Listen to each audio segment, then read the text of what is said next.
Bonjour. Dans cette capsule, on définit l'intégrale curviligne d'un champ vectoriel le long d'une courbe. Cette notion, c'est l'une des plus importantes du cours Calcul 2. On commence avec une courbe C et un champ vectoriel défini dans un voisinage de la courbe. L'intégrale de f le long de C, c'est l'intégrale curviligne sur la courbe C par rapport à l'abscisse curviligne S de la fonction f produit scalaire avec t, où t c'est le vecteur tangent unitaire de C. Maintenant, quelques remarques pour mieux comprendre la formule. D'abord, f et t sont deux fonctions vectorielles qui varient le long de la courbe C, c'est-à-dire qui dépendent de là où on les calcule sur la courbe C. Si f et t dépendent du point sur la courbe, le produit scalaire également, et donc f scalaire t, c'est une fonction définie sur la courbe C, une fonction scalaire. On voit donc que l'intégrale qu'on vient de définir, c'est en fait un cas particulier de l'intégrale curviligne générale qu'on a définie précédemment. Ici, la fonction à intégrer qu'on notait pour l'intégrale générale petit f, c'est en fait la fonction f scalaire t. Donc, encore une fois, c'est important de comprendre que l'intégrale d'un champ le long d'une courbe, c'est un cas particulier d'intégrale curviligne.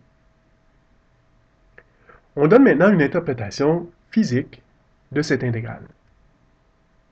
Sur la figure, on a présenté une portion de la courbe C, un point sur la courbe, et le vecteur tangent unitaire en ce point, de même que le vecteur f évalué en ce point. Comme on travaille avec f scalaire t, on représente géométriquement cette quantité. Donc on forme un triangle rectangle, on projette f sur t, et on obtient f scalaire t, qui est la composante de f dans la direction de t. C'est un scalaire, et ce scalaire est représenté sur la figure par la longueur du segment en vert. Pour l'interprétation physique, on se rappelle que si une force agit dans une direction d'un mouvement, alors le travail effectué par la force, c'est égal à la force, l'intensité de la force, fois la distance sur laquelle la force a été appliquée. Dans le contexte ici, f scalaire t, c'est la composante de f dans la direction de t, et t, c'est la direction du mouvement le long de C. Donc f scalaire t, c'est la force dans la direction du mouvement. On se rappelle que ds, c'est un petit élément de longueur, et donc f scalaire t fois ds, on peut l'interpréter comme étant le travail effectué par f sur une petite portion de la courbe C, une petite portion qu'on appelle un petit arc de C. Finalement, l'intégrale peut être interprétée en quelque sorte comme une somme de tous les petits travaux sur les petits arcs de C, et donc comme étant le travail total effectué par le champ F le long de la courbe C. Donc l'intégrale curviligne d'un champ le long de C, c'est l'intégrale de sa composante tangentielle qu'on interprète physiquement ou qu'on peut interpréter comme étant le travail de F le long de C.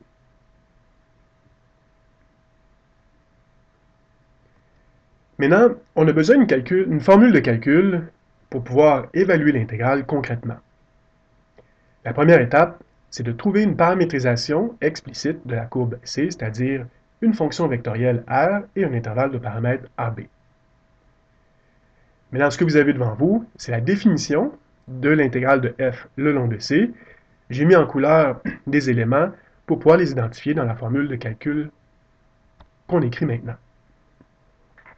Ici, ce qu'on a fait, c'est évaluer l'intégrale curviligne de gauche à l'aide de la paramétrisation donnée par R. Donc d'abord, on intègre sur AB l'intervalle du paramètre.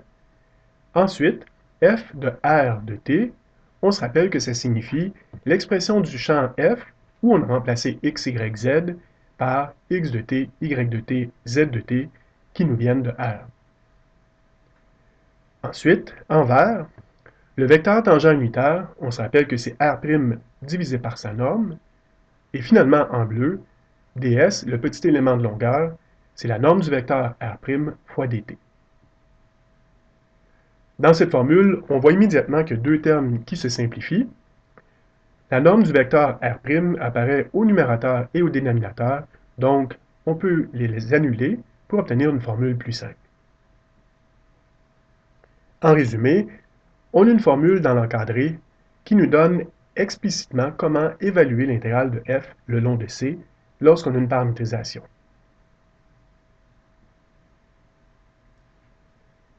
Question de notation, encore une fois.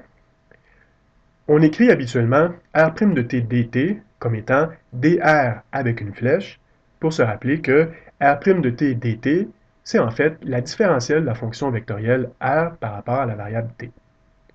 Et donc, la formule ou la définition intégrale de f scalaire t ds, on peut la réécrire comme étant intégrale sur c de f scalaire dr. Ici, il faut bien comprendre que cette nouvelle formule, en fait, n'est pas une nouvelle formule ni une nouvelle notion, c'est simplement une autre façon d'écrire l'intégrale de f le long de la courbe c.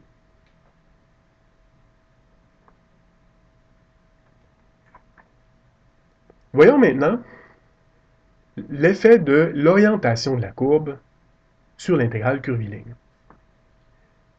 D'abord, on se rappelle que une courbe, lorsqu'on la paramétrise, ça nous donne automatiquement un sens de parcours. On a donc une extrémité initiale et une extrémité finale. Le sens de parcours d'une courbe, c'est ce qu'on appelle son orientation. Clairement, pour une courbe paramétrée, il y a deux orientations possibles, soit on part de l'extrémité initiale jusqu'au point final, ou on fait le parcours dans l'autre sens. Donc, il y a deux orientations, et si C est une courbe paramétrée, donc avec une orientation donnée par la paramétrisation, on va noter moins C, la même courbe, mais parcourue dans le sens opposé, c'est-à-dire avec l'orientation contraire. Maintenant, pour une intégrale curviligne générale par rapport à l'abscisse curviligne S, le sens de parcours ne change rien à l'intégrale. La raison, c'est que ds, le petit élément de longueur, c'est la norme de r' fois dt. La norme est toujours positive et ne change pas, quel que soit le change de parcours. dt, c'est une variation de t qui est supposée positive. Les choses sont différentes pour l'intégrale d'un champ le long d'une courbe. Lorsqu'on change le sens de parcours et qu'on intègre un champ le long de la courbe, c'est le signe de l'intégrale qui change. Donc, intégrer f sur une courbe ou sur la même courbe parcourue en sens opposé va changer le signe du résultat. La raison, c'est que dr, c'est r' dt. R', c'est le vecteur tangent à la courbe, et on sait que ce vecteur pointe toujours dans le sens de parcours de la courbe.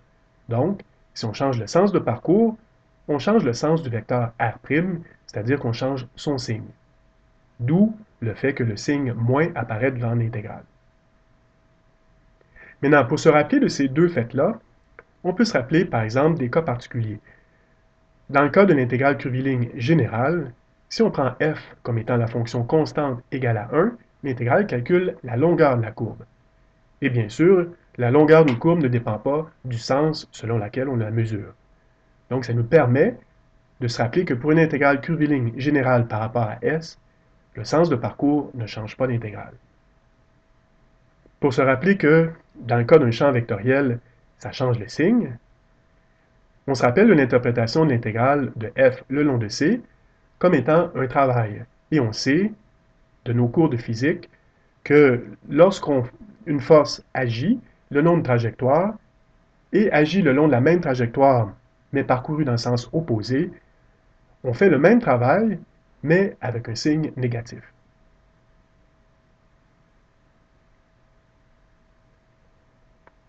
Une dernière chose concernant la notation pour la formule de calcul. Cette notation va nous servir plus tard, mais on est déjà en mesure d'expliquer d'où elle vient. On va faire le travail en deux dimensions, puisque c'est plus simple. En trois dimensions, c'est les mêmes calculs, excepté qu'on a une composante de plus. Donc, si on a un champ vectoriel f avec ses deux composantes p et q, qui sont des fonctions de x, y, et si on a une paramétrisation d'une courbe c donnée par r avec ses composantes x et y de t, alors l'intégrale de f le long de c, La formule de calcul qu'on a vue tantôt nous dit que c'est l'intégrale de a à b de f évaluée dans la paramétrisation scalaire le vecteur tangent R'. Maintenant, avec les expressions de f et de R ci-dessus, on peut expliciter cette formule de calcul pour obtenir la chose suivante. Donc ici, dans la première paire de crochets, ce qu'on a, c'est explicitement f évalué dans la paramétrisation R. Dans la deuxième paire de crochets, on a explicitement le vecteur R'. Maintenant qu'on a les composantes de tous les vecteurs, on peut effectuer le produit scalaire pour obtenir l'expression que vous voyez. Maintenant, l'expression entre crochets, c'est une fonction scalaire de t. Puisqu'on a une intégrale d'une somme, on peut exprimer ça comme la somme des intégrales, pour obtenir deux intégrales comme vous le voyez.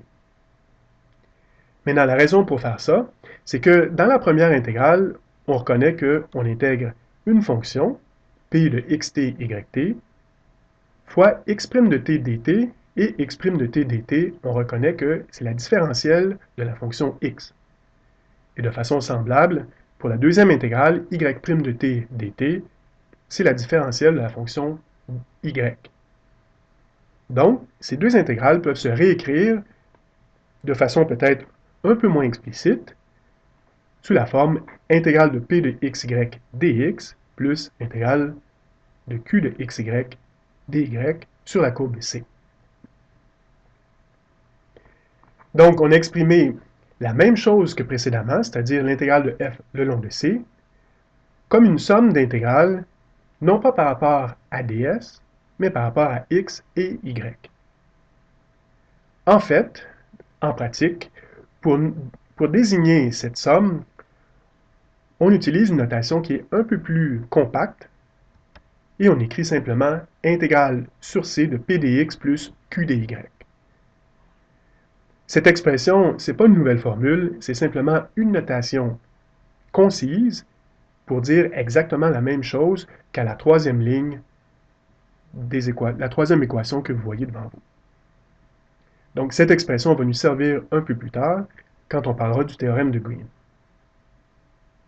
En trois dimensions, c'est pratiquement la même chose, donc on ne refera pas le calcul, mais simplement on va mentionner que si f a trois composantes p, q et r, et c est paramétré par x, y et z de t, alors on peut écrire que l'intégrale de f le long de c, c'est l'intégrale le long de c de p dx plus q dy plus r dz. Encore une fois, cette notation est souvent utilisée dans certains contextes, et nous-mêmes, on va l'utiliser un peu plus tard.